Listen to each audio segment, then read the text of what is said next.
Alright, well, my video editing skills suck.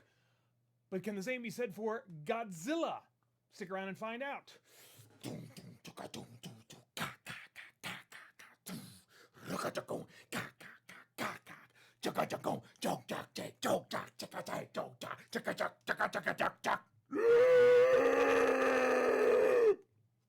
Alright, so, Godzilla.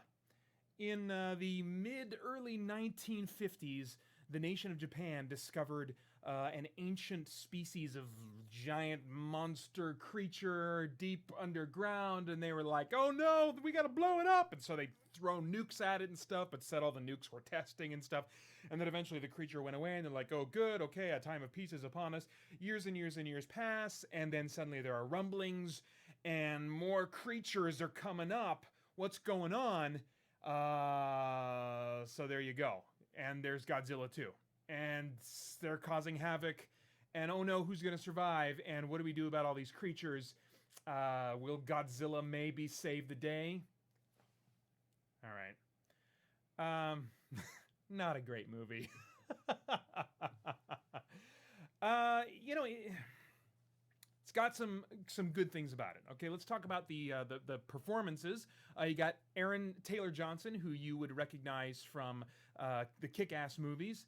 You got Ken Watanabe, who you'd recognize from Christopher Nolan movies. You know, he was Ra's al Ghul in the what do you call it, Batman Begins, and then he was also in Persnickety or Perception or Prosthesis or what's that one where they go. I don't think it has anything to do with any of those words where they go Inception. Boy, that sounds nothing like prosthesis. But he was in that too. So he was in this movie. And then Bryan Cranston, who you'd know from Breaking Bad and almost being Lex Luthor, I guess. And he's a bad guy in lots of stuff. Anyway, you got a great cast in this movie, at least with those three. And the ensemble cast, everybody does a fine job. There's a few other familiar faces, you know. They're giving good performances too. You know, they got some great moments. Bryan Cranston at the beginning, he's got some really wonderful moments that despite I feel like the film not earning them with the script and giving time to what his character was experiencing, the weight that he brought to his performance started having an effect on me. Not quite, not fully, because the film itself didn't give it time, the time it needed for the weight of that drama to really affect me. But he was bringing his A game. I mean, it was really good stuff, and I feel like, you know, Aaron Taylor Johnson was doing a great job too. So I have no complaints there. The visual effects, lots of cool monster CGI. You know, if you're a fan of big monster movies, and I don't mean monster movies that are big, I mean movies that are about big monsters, you know. So you got Pacific Rim, and you got what's that one?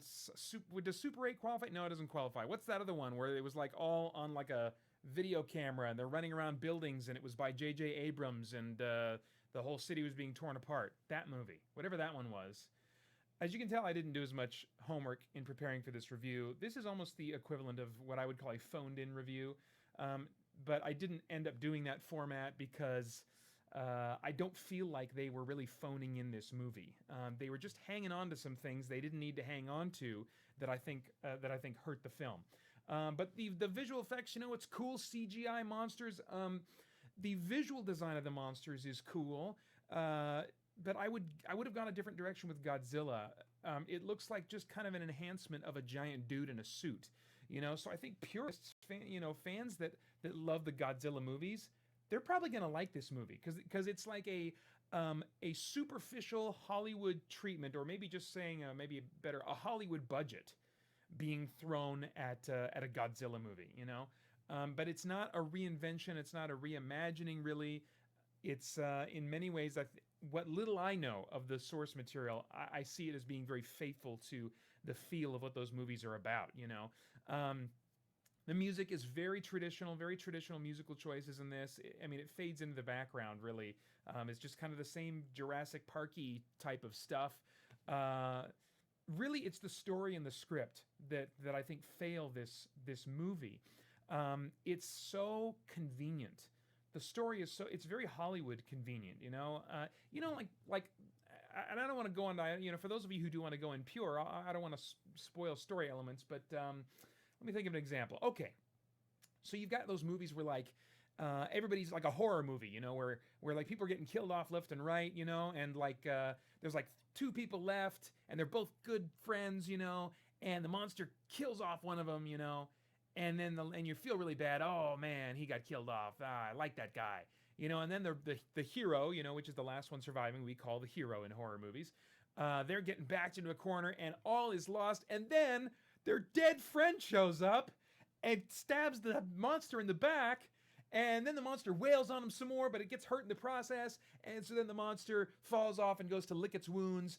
And the friend, who's really going to die now because of these more recent injuries, they just don't have any more of that, I love you so much, I'm going to do whatever I can to save you, super duper strength to summon up. They don't have any of that left. So then they really have their proper death scene. And, I'm just talking about these kind of Hollywood kind of conventions that are just convenient, that...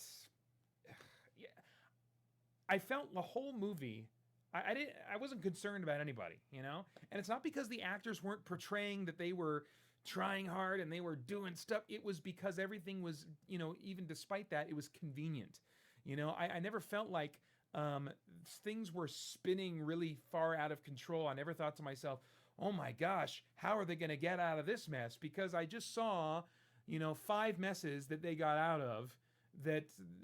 There's ridiculous providence involved in rescuing them from those things. And I'm like, oh, well, I'm not worried. I know how they're going to get out of this mess. Ridiculous providence will save them, So it was a big disconnect for me in this movie.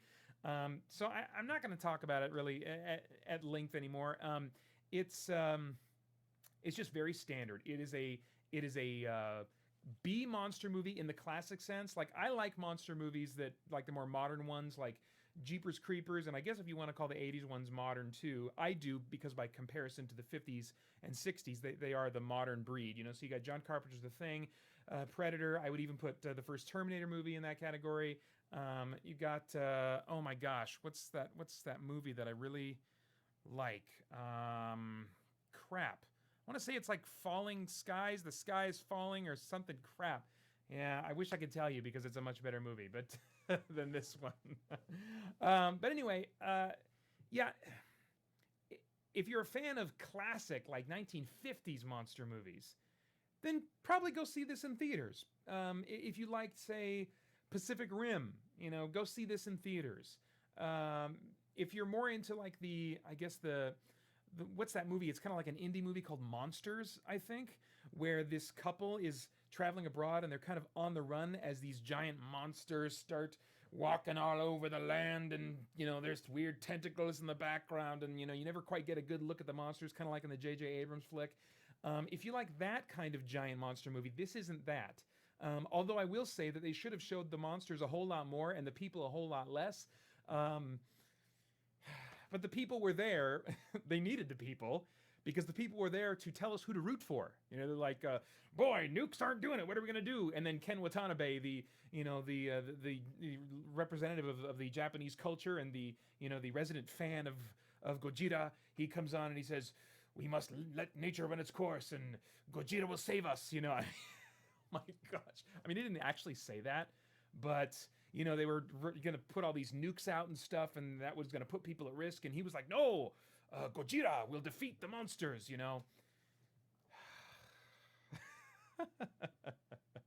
So if you like that kind of movie, go see Godzilla. There's really not anything going on in the way of relevance in this movie. Ken Watanabe does say at one point, right around that point in the movie where he says, let's let Godzilla save us. He says the arrogance of man is thinking that nature is under his control and not the other way around. That's a bit of a paraphrase, I think, of the line. So that was kind of a statement there, like we ought to have a respect for the power of nature, and not be, so it's the lesson of Titanic, it's so yeah, that's a nice little beat there. It's like, yeah, okay, that's a word of wisdom. Is that really going to provide a moment of takeaway? No, I don't think so. I mean, this movie is not out to say anything. It's out to say, hey, here comes two monsters. I think they're going to beat the crap out of each other. Let's root for that one. Because for some reason, he's not interested as much in destroying... Like, there's a moment... There's a moment when Godzilla is walking out of the city, and they've got this thing in the news background, saying something like calling him King of Monsters. Is this the savior of our city, or whatever? And I'm thinking to myself, look where he's stepping. I think he's probably statistically stepping on people. I don't think that's avoidable. This is kind of a weird movie. If you're not into giant monster movies of the 50s and 60s, if you're not into those, there's going to be some weird conventions that you're going to have to adapt to. Anyway, it's rated PG-13 for intense sequences of destruction, mayhem, and creature violence. I give it a quality score of 7.0 out of 10, a relevant score of 5.0 out of 10. If you want to know about the scoring system that we use at Christian Geek Central, go over to ChristianGeekCentral.com for lots of community and fun and other good stuff. I hope you'll join us there soon as we continue to geek out and seek the truth. Okay, where is that? This is new software. It's a new camera. Could you tell it's a new camera? What do you think? Let me know what you think. Oh, and don't forget to like and subscribe and all that stuff I'm supposed to say.